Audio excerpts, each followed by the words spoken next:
ಬಹಳ ಸರಳವಾಗಿರುವ ವಚನ. ದಿನ ಬೆಳಗ್ಗೆ ಎದ್ದು ನಮ್ಮ ಮಕ್ಕಳ ಮುಂದೆ ಹೇಳಲೇಬೇಕಾದ ವಚನ ಅದು. ಕಳಬೇಡ, ಕೊಲಬೇಡ, ಹುಸಿಯನ್ನು ನುಡಿಯಲು ಬೇಡ, ಅನ್ಯರನ್ನು ಕಂಡು ಅಸಹ್ಯ ಪಡಬೇಡ. ಇದೇ ಅಂತರಂಗ ಶುದ್ಧಿ, ಇದೇ ಬಹಿರಂಗ ಶುದ್ಧಿ, ಇದೇ ಕೂಡಲ ಸಂಗಮನ ಒಲಿಸುವ ಪರಿ. ಬಹುಶಃ ನಮ್ಮ ಮಕ್ಕಳಿಗೆ ಇದರ ಕೊರತೆ ಇದೆ. ಮತ್ತೆ ಮುಂದುವರೆದು ಉಪನಿಷತ್ತಿನಲ್ಲಿ ಒಂದು ಶ್ಲೋಕ ಇದೆ, ಮಾತೃದೇವೋ ಭವ, ಪಿತೃದೇವೋ ಭವ, ಆಚಾರ್ಯ ದೇವೋ ಭವ ಅಂತ. ಈ ಎರಡು ವಚನಗಳನ್ನ ನಾನು ಯಾಕೆ ನಿಮ್ಮ ಮುಂದೆ ಹೇಳಿದೆ ಅಂತ ಅಂದ್ರೆ, ಒಂದು ವಚನ, ಒಂದು ಶ್ಲೋಕ. ನಾನು ಒಮ್ಮೆ ನಮ್ಮ ವಿದ್ಯಾರ್ಥಿಗಳ ಜೊತೆ ಚರ್ಚೆ ಮಾಡ್ತಾ, ಟೀಚರ್ಸ್ ಪಾತ್ರ ಏನಿದೆ ಈಗ, ಹೇಗೆ ಟೀಚರ್ನ ಪೋಷಕರು ನಿರೀಕ್ಷೆಗಳಿದೆ ಅನ್ನೋದ್ರ ಬಗ್ಗೆ ನಾವು ಚರ್ಚೆ ಮಾಡ್ತಾ ಇದ್ವಿ. ಚರ್ಚೆ ಮಾಡ್ತಾ ಬಸ್ ಬಂತು, ಬಸ್ಸಲ್ಲಿ ಕೂತ್ಕೊಂಡ್ವಿ. ಒಂದು 5 ಜನ ಪೋಷಕರು, ಪ್ಯಾರೆಂಟ್ಸು ನಮ್ಮ ಪಕ್ಕದ ಸೀಟ್ನಲ್ಲಿ ಕೂತು ಮಾತಾಡ್ತಾ ಇದ್ರು. ನನ್ನ ಸ್ಟೂಡೆಂಟ್ಸ್ಗೆ ಹೇಳಿದೆ, ಏನು ಮಾತಾಡೋದು ಬೇಡ, ಸುಮ್ಮನೆ ಕೇಳಿಸ್ಕೋಪ. ನೀನೇನು ಪ್ರಶ್ನೆ ಕೇಳಿದೆ, ಪೇರೆಂಟ್ಸು ನಮ್ಮಿಂದ ಏನು ನಿರೀಕ್ಷೆ ಮಾಡ್ತಾರೆ ಅಂತ ಕೇಳಿದೆಯಲ್ಲ, ಅದು ಉತ್ತರ ಸಿಗುತ್ತೆ ಅಂತ ಹೇಳಿ. ಅಲ್ಲಿ ಪೋಷಕರು ಹೇಳ್ತಾರೆ, ನಿಮಗೆ ನಮ್ಮ ಮಕ್ಕಳು ಒಂದು ಒಳ್ಳೆ ಶಾಲೆಗೆ ಸೇರಿಸ್ಕೊಂಡಿದ್ದೀವಿ, ಒಳ್ಳೆ ಶಾಲೆ, ತುಂಬಾ ಚೆನ್ನಾಗಿದೆ, ಫೀಸ್ ಕಟ್ಟಿದ್ದೀವಿ, ಒಳ್ಳೆ ಟೀಚರ್ ಇದ್ದಾರೆ, ಸೊ ಹಾಗಾಗಿ ನಮ್ಮ ಮಕ್ಕಳು ಅಲ್ಲಿ ಚೆನ್ನಾಗಿ ಇರ್ತಾರೆ, ನಮಗೂ ಅದಕ್ಕೂ ಯಾವ ಸಂಬಂಧನೂ ಇಲ್ಲ ಅಂತ ಅವ್ರು ಮಾತಾಡ್ತಾ ಇರ್ತಾರೆ. ಎಲ್ಲ ಟೀಚರ್ಸ್ ಕೊಡ್ಕೊತಾರೆ, ನಮ್ಮ ಪಾತ್ರ ಏನು ಇಲ್ಲ ಅನ್ನುವಂಥದ್ದು. ಇನ್ನೊಬ್ಬ ಪೇರೆಂಟ್ಸ್ ಹೇಳ್ತಾರೆ, ನಿಜ ನೀವು ಹೇಳೋದು, ನಮ್ಗೇನ್ ಗೊತ್ತಿದೆ, ನಮಗ್ ಗೊತ್ತಿದ್ರೆ ನಾವ್ಯಾಕೆ ಹಿಂಗಿರ್ತಿದ್ವಿ, ಏನೋ ಆಗ್ಬಿಡ್ತಿದ್ವಿ ನಾವು. ಸೊ ನಮ್ಗೇನು ಗೊತ್ತಿಲ್ಲ, ಟೀಚರ್ ಏನ್ ಹೇಳ್ಕೊಡ್ತಾರೆ ಅದೇ ಫೈನಲ್, ಅವರೆಲ್ಲ ಮಾಡ್ತಾರೆ, ನಮಗೂ ನಮ್ಮ ಮಕ್ಕಳನ್ನ ನೋಡ್ಕೊಳಕ್ ಆಗೋದಿಲ್ಲ, ಎಲ್ಲ ಟೀಚರ್ಸ್ ನೋಡ್ಕೋತಾರೆ ಬಿಡಿ ಅಂತ ಮಾತಾಡ್ತಾ ಇರ್ತಾರೆ. ಆ ಟೈಮಲ್ಲಿ ಪಕ್ಕದ ಸೀಟಲ್ಲಿ ಒಬ್ಬ ಟೀಚರ್ ಕೂತಿರ್ತಾರೆ. ಆ ಶಬ್ದಗಳು ಕೇಳಾಗುತ್ತೆ. ಮತ್ತೆ ಆ 2 ಟೀಚರ್ ಮಾತಾಡ್ತಾರೆ. ಏನಂತ ಅಂದ್ರೆ, ಬೆಳಿಗ್ಗೆಯಿಂದ ಸಂಜೆ ತನಕ ಎಲ್ಲವನ್ನ ಕಲಿಸ್ತೀವಿ, ಎಲ್ಲವನ್ನ ಹೇಳ್ಕೊಡ್ತೀವಿ, ಮಕ್ಕಳು ಚೆನ್ನಾಗಿ ಕಲ್ತರು ಅಂತ ಅನ್ಕೊಡ್ತೀವಿ. ಮಕ್ಕಳು 4 ಗಂಟೆ ಆದ ತಕ್ಷಣ ಮನೆಗೆ ಓಡ್ತಾರೆ, ಮನೆಗೆ ಹೋದ ತಕ್ಷಣ ಅದೇ ಮೊಬೈಲ್, ಅದೇ ಟಿವಿ, ಅದೇ ಆಟ. ಈ ಗೋಜಿನಲ್ಲಿ ಬೆಳಿಗ್ಗೆಯಿಂದ ಕಲಿಸಿರೋದೆಲ್ಲ ನಾಳೆ ಬರೋದಕ್ಕೆ ಮತ್ಕೊಂಡು ಬಂದ್ಬಿಡ್ತವೆ ಕ್ಲಾಸ್ಗೆ, ಮತ್ ನಾನು ಅದನ್ನೇ ಹೇಳ್ಕೊಡ್ಬೇಕು. ಇದ್ಯಾವ ಹಣೆ ಬರ ಕೆಲಸ ಈ ಟೀಚರ್ಸ್ ಅಂತ. ಆಗ ಪಕ್ಕದಲ್ಲಿದ್ದ ನನ್ನ ವಿದ್ಯಾರ್ಥಿ ನನ್ನೊಂದ್ಸಾರಿ ನೋಡ್ತಾನೆ, ಟೀಚರ್ ಒಂದ್ಸಾರಿ ನೋಡ್ತಾನೆ, ಪೇರೆಂಟ್ಸ್ ನ ಒಂದ್ಸಾರಿ ನೋಡ್ತಾನೆ. ಅವನಿಗೆ ಬಿಗ್ ಕ್ವಶನ್ ಎದುರಾಗುತ್ತೆ, ನಮ್ಮ ಮಕ್ಕಳ ಭವಿಷ್ಯ ಯಾರ ಕೈಯಲ್ಲಿದೆ ಅನ್ನುವಂಥ. ಟೀಚರ್ ಕೈಯಲ್ಲಿದೆಯಾ ಅಂದ್ರೆ ಇವ್ರು ಹಿಂಗ್ ಮಾತಾಡ್ತಾ ಇದ್ದಾರೆ, ಪೇರೆಂಟ್ಸ್ ಕೈಯಲ್ಲಿದೆಯಾ ಅಂದ್ರೆ ಅವ್ರು ಹಿಂಗ್ ಮಾತಾಡ್ತಿದ್ದಾರೆ.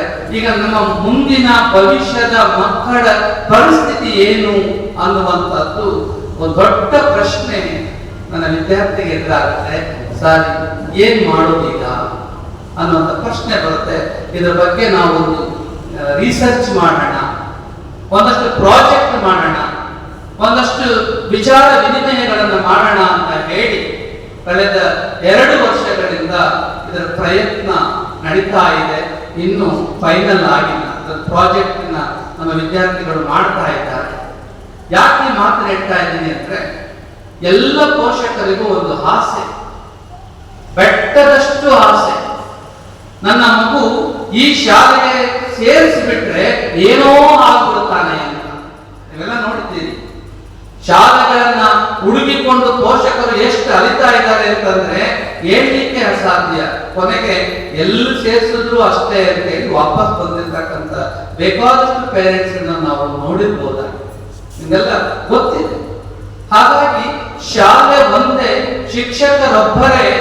ನನ್ನ ಮಕ್ಕಳನ್ನ ಉದ್ಧಾರ ಮಾಡಿಬಿಡ್ತಾರೆ ಅನ್ನುವಂತಹ ಮನಸ್ಥಿತಿ ನಿಮಗಿದ್ರೆ ದಯಮಾಡಿ ಅಲ್ಲಿಂದ ಹೊರಗೆ ಬನ್ನಿ, ದಯಮಾಡಿ ಹೊರಗೆ ಬನ್ನಿ. ನಾನು ನನ್ನ ಅಧ್ಯಯನದಲ್ಲಿ ಕಂಡುಕೊಂಡಂತ ಸತ್ಯ, ಇವತ್ತು ಮಕ್ಕಳು ನಿಮ್ಮ ಮಕ್ಕಳಾಗಿದ್ದರೂ ಕೂಡ ಈ ದೇಶದ ಭವಿಷ್ಯದ ಪ್ರಜೆಗಳು, ಈ ದೇಶದ ನಿರ್ಮಾತೃಗಳು ಅವರು. ಈ ದೇಶ ಕಟ್ಟುವಲ್ಲಿ ಅವರ ಪಾತ್ರ ಅಪಾರ ಇದೆ. ಸೊ ಹಾಗಾಗಿ ದೇಶ ಕಟ್ಟುವ ಹಿನ್ನೆಲೆಯಲ್ಲಿ, ಪ್ರಬುದ್ಧ ಭಾರತದ ನಿರ್ಮಾಣದಲ್ಲಿ ನಿಮ್ಮ ಮಕ್ಕಳು ಸಂಪನ್ಮೂಲ ವ್ಯಕ್ತಿಗಳಾದ್ರೆ ಮಾತ್ರ ಈ ದೇಶ ಉದ್ಧಾರ ಆಗುತ್ತೆ, ಇಲ್ಲ ಅಂದ್ರೆ ಇಲ್ಲ. ಸೊ ಹಾಗಾಗಿ ಆ ಹಿನ್ನೆಲೆಯಲ್ಲಿ ನಮ್ಮ ಟ್ರೈನಿಂಗ್ ಜೊತೆ ಸೇರ್ಕೊಂಡು ನಾವು ಏನ್ ಮಾಡೋದು ಅನ್ನುವಂತ ಒಂದು ಪ್ರಯತ್ನವನ್ನ ಮಾಡ್ತಾ ಇದ್ದೇವೆ. ಆ ಪ್ರಯತ್ನದಲ್ಲಿ ಕಂಡುಕೊಂಡಂತ ಸತ್ಯ, ಮಕ್ಕಳ ಅಭಿವೃದ್ಧಿಗೆ 2 ಕಣ್ಣುಗಳು ಬೇಕು. ಒಂದು ಕಣ್ಣಿದ್ರೆ ಅವನನ್ನ ಸ್ಪೆಷಲ್ ಚಿಲ್ಡ್ರನ್ ಅಂತ ಕರೆದುಬಿಡ್ತಾರೆ, ಬ್ಲೈಂಡ್ ಅಂತ ಕರೆದುಬಿಡ್ತಾರೆ, ಒಕ್ಕಣ್ಣು ಅಂತ ಕರೆದುಬಿಡ್ತಾರೆ. ಅವರ ಸಾಮರ್ಥ್ಯ ಕಡಿಮೆ ಆಗುತ್ತದೆ. 2 ಕಣ್ಣು ಬೇಕು, 2 ಕಣ್ಣು ಅನಿವಾರ್ಯ. ಒಂದು ಕಣ್ಣು ಶಿಕ್ಷಕರು, ಇನ್ನೊಂದು ಕಣ್ಣು ಪೋಷಕರು. ಇವತ್ತು ಶಿಕ್ಷಕರು ಅವರ ಕೆಲಸವನ್ನ ಕಾಯ ವಾಚ ಮನಸ ಮಾಡ್ತಿದ್ದಾರೆ, 80% ಮಾಡ್ತಿದ್ದಾರೆ. ಅಲ್ಲೊಬ್ರು ಟೀಚರ್ ಮಿಸ್ ಆಗ್ಬಿಡ್ಬೋದೇನೋ ಗೊತ್ತಿಲ್ಲ. 80% of teacher, especially private school ಅಂತೂ ಟೀಚರ್ ನ ಈ ಕಡೆ ಕ್ಯಾಮ್ರಾ ನೋಡ್ತಾ ಇರ್ತದೆ, ಈ ಕಡೆ ಪ್ರಿನ್ಸಿಪಾಲ್ ನೋಡ್ತಿರ್ತಾರೆ, ಈ ಕಡೆ ಮ್ಯಾನೇಜ್ಮೆಂಟ್ ನೋಡ್ತಿರ್ತಾರೆ, ಈ ಕಡೆ ಪೋಷಕರು ನೋಡ್ತಿರ್ತಾರೆ, ಈ ಕಡೆ ಅವ್ರ ಮಕ್ಕಳು ಅವರು ನೋಡ್ತಿರ್ತಾರೆ. ಸೊ ಹೀಗೆ ಎಲ್ಲರ ದೃಷ್ಟಿಗಳು ಖಾಸಗಿ ಶಾಲೆ ಶಿಕ್ಷಕರ ಮೇಲೆ ಇರುತ್ತೆ. 80% ಆಫ್ ವರ್ಕ್ ನ ಖಾಸಗಿ ಶಾಲೆ ಟೀಚರ್ಸ್ ಮಾಡ್ತಾನೆ ಇದ್ದಾರೆ, ಸರ್ಕಾರಿ ಶಾಲೆ ಟೀಚರ್ಸ್ ಮಾಡ್ತಿಲ್ಲ ಅಂತ ನಾನು ಹೇಳ್ತಾ ಇಲ್ಲ, ಅವರು ಮಾಡ್ತಿದ್ದಾರೆ, 80% ಮಾಡ್ತಿದ್ದಾರೆ. ಮತ್ತೆ ಯಾಕೆ ನಮ್ಮ ಮಕ್ಕಳು ಪ್ರಬುದ್ಧರಾಗಲಿಲ್ಲ? ಆ ಶಾಲೆಯಲ್ಲಿ 60 ಮಕ್ಕಳಿದ್ರು, 5 ಮಕ್ಕಳು ಯಾಕೆ ಮೇಲಕ್ಕೆ ಹೋದ್ರು? 55 ಮಕ್ಕಳು ಯಾಕೆ ಕಡಿಮೆ ಆದ್ರು? ಯಾಕೆ ನನ್ನ ಮಗುವಿಗೆ ಕಾಂಪಿಟೆನ್ಸಿ ಕಡಿಮೆ ಆಗ್ತಾ ಇದೆ? ಯಾಕೆ ನನ್ನ ಮಗು ಏನ್ ಹೇಳಿದ್ರು ಕೇಳ್ತಾ ಇಲ್ಲ? ಇದರ ಪ್ರಶ್ನೆ ಎದುರಾದಾಗ ಬಹುತೇಕ ಅದರ ಫಲಿತಾಂಶ ಸಿಗೋದು ಪೋಷಕರ ಮಾರ್ಗದರ್ಶನ ಮಗುಗೆ ಸಿಗ್ತಾ ಇದೆ. ನಮ್ಮ ಸರ್ವೆನಲ್ಲಿ ಸಿಕ್ಕಿರ್ತಕ್ಕಂಥ ರಿಸಲ್ಟ್ ಇದು. ಪೋಷಕರ ಮಾರ್ಗದರ್ಶನ ಸಿಗ್ತಾ ಇಲ್ಲ ಇವತ್ತು. ನೀವು ಹೇಗ್ ಬೇಕಾದ್ರೂ ಸೆಲ್ಫ್ ಇವ್ಯಾಲ್ಯೂಯೇಷನ್ ಮಾಡ್ಕೊಳ್ಳಿ, ನನ್ನ ಪ್ರಶ್ನೆ ಮಾಡ್ಕೋಬೇಡಿ. ನನ್ನ ಮಗುವಿನ ಅಭಿವೃದ್ಧಿಯಲ್ಲಿ ನನ್ನ ಕಾಂಟ್ರಿಬ್ಯೂಷನ್ ಏನು, ನನ್ನ ಕೊಡುಗೆ ಏನು? ನೀವು ಹೇಳ್ತೀರಾ? ನಾನು ಒಬ್ಬ ಪೇರೆಂಟ್ಸ್ ಆಗಿ ಹೇಳ್ತಾ ಇದ್ದೇನೆ, ಒತ್ತಡ ನನ್ಗೆ, ಕೆಲಸದ ಒತ್ತಡ ನನ್ಗೆ. ಬೆಳಗ್ಗೆಯಿಂದ ಸಂಜೆ ತನಕ ಕೆಲಸ ಇರ್ತದೆ, ತಂದೆಗೂ ಕೆಲಸ ಇರ್ತದೆ, ತಾಯಿಗೂ ಕೆಲಸ ಇರ್ತದೆ. ಆ ಕೆಲಸದ ನಡುವೆ ಆ ಸಂಜೆ ಆಗ್ತಿದ್ದಾಗಲೇ ನನ್ನ ಜಗತ್ತಲ್ಲಿ ಏನೂ ಬೇಡಪ್ಪ, ವಿಶ್ರಾಂತಿ ಬೇಕು ಅಂತ ಅನ್ನಿಸ್ತಾ ಇರ್ತದೆ. ನಾವು ವಿಶ್ರಾಂತಿಗೆ ಹೋಗ್ಬಿಡ್ತೀವಿ, ಆದ್ರೆ ನಮ್ಮ ಮಕ್ಕಳನ್ನ ನಾವು ಮರಿತೀವಿ. ದಯಮಾಡಿ ಪೋಷಕರೇ, ಒಂದಷ್ಟು ವಯಸ್ಸಾಗುವವರೆಗೆ ನೀವೆಲ್ಲ ಕೃಷಿಯನ್ನು ನೋಡ್ಕೊಂಡು ಬಂದಿದ್ದೀರಿ, ಬೆಳೆಯನ್ನು ನೋಡ್ಕೊಂಡು ಬಂದಿದ್ದೀರಿ. ಆ ಬೆಳೆಗೆ ರೈತನ ಆರೈಕೆ ಬೇಕಾಗಿರುವುದು ಬೆಳೆ ಮೊಳಕೆಯಲ್ಲಿದ್ದಾಗ, ಗಿಡ ಆದಾಗ, ಮರ ಆದಾಗ ಅಲ್ಲ. ಸರ್ನ ಕೇಳಿದೆ ನಾನು, ಯಾವ ತರಗತಿಯ ಪೋಷಕರು ಬರ್ತಾರೆ ಅಂತ ಹೇಳಿ. 6 ಮತ್ತು 7ನೇ ತರಗತಿಯ ಪೋಷಕರು ಅಂದ್ರು. ನನ್ನ ಸಾರ್ಥಕ ಆಯ್ತು, ನಾನು ಅನ್ಕೊಂಡದನ್ನ ಹೇಳಕ್ಕೆ. ದಿಸ್ ಇಸ್ ರೈಟ್ ಟೈಮ್, ಇದು ಸರಿಯಾದ ಸಮಯ.